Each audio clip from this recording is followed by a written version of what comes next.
Welcome to anybody who might be newish to our daily online meditation.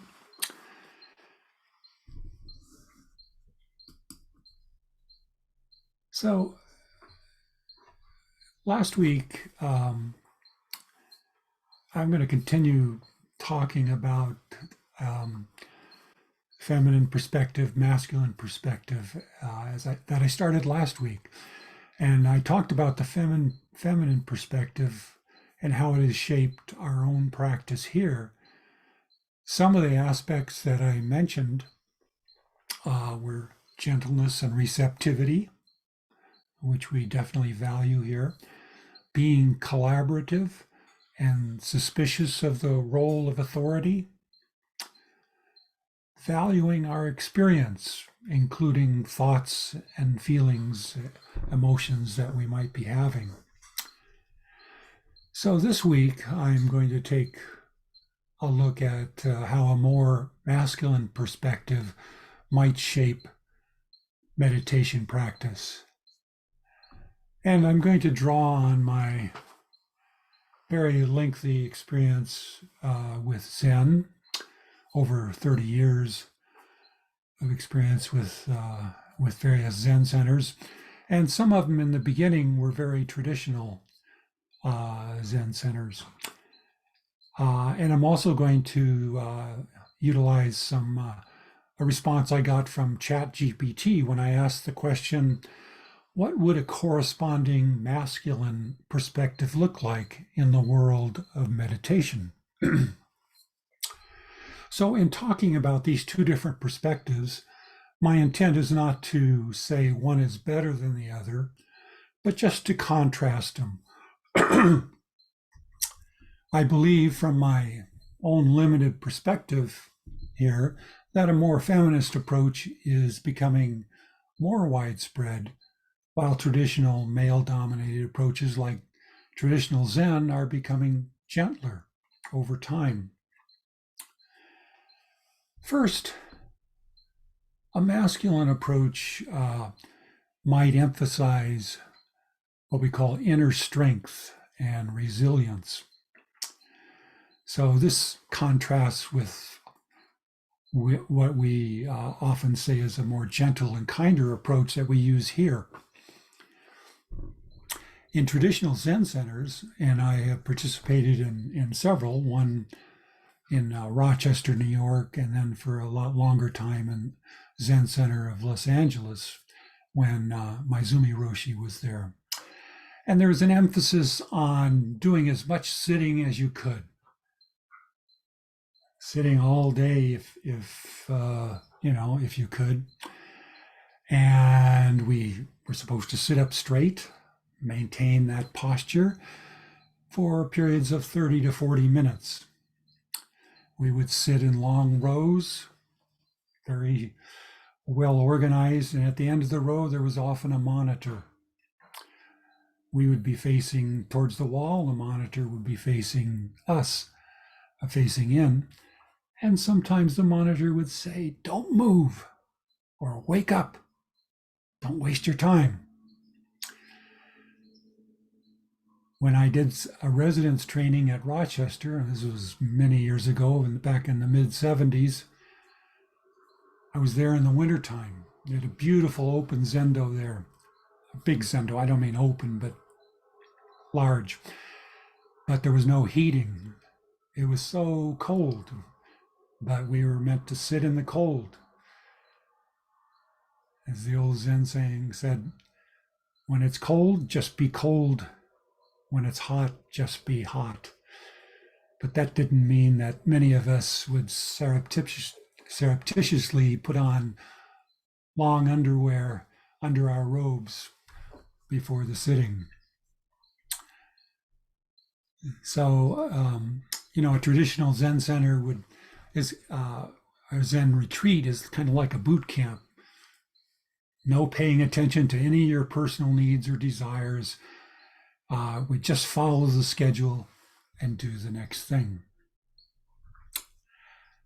The next aspect that I think is more masculine is I would call focus and concentration. And this contrasts with our own valuing of receptivity and permission, So oftentimes there would be the guideline to stay with your practice. And this happens in traditional Vipassana as well. Stay with your practice. If you find yourself veering off, just come back. There was a lot of chanting, bowing. These kinds of things would keep you concentrated and focused. Even during meals, during retreats, we would sit on our own cushions very formally. Servers would bring in the food from the kitchen. We would do meal chants, and even during eating, then there was no let up in terms of focus. One current example or person who sort of advocates this more masculine point of view currently that I could find is Josh Korda, who's the leader of the Dharma punks community in New York City. And if you go on Insight Timer, which many of us use, an app that many of us have on our phone, and you go to the guided meditations, that he has a guided meditation called Old School Concentration. And it's almost as if you need to be more apologetic for this more traditional way of doing things. Discipline and commitment is another area that is emphasized in a more masculine approach, as opposed, say, to our permission to do the kinds of practice that we'd like to hear. One of the old verses that we used to recite in our chanting ended with, "I respectfully say to those who wish to be enlightened, do not waste your time by night or day." A famous commentary by an old Chinese Zen master goes like this: "Then concentrate your whole self with its 360 bones and joints into Mu," which was a koan, "making your whole body a solid lump of doubt. Day and night, without ceasing, keep digging into it. It must be like a red-hot iron ball which you have gulped down." Another aspect of a more masculine approach might be valuing authority and hierarchy. During service, there was a particular order from the altar that we would all stand. And first would come the monks in the order of their ordination, then the lay people in the order of their jukai, which was sort of a lay ordination, and then the rest of the people. So it was all ordered. We would chant the lineage, all male ancestors, by the way. And now I see some Zen centers have a separate female lineage that they chant. But it would go starting from the Buddha, Shakyamuni Butsu, Daosho, Makakasho, Daosho, Ananda, Daosho, all the way down for 2 millennia of maybe 60 great teachers down to the present. Another aspect, the final aspect I'll mention, is emotional regulation.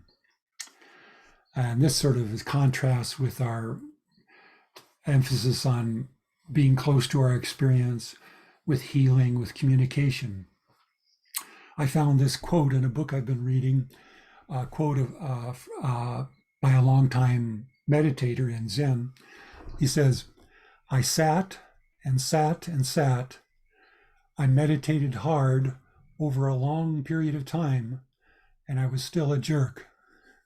So we were told not to pay attention to our thoughts and feelings that came up.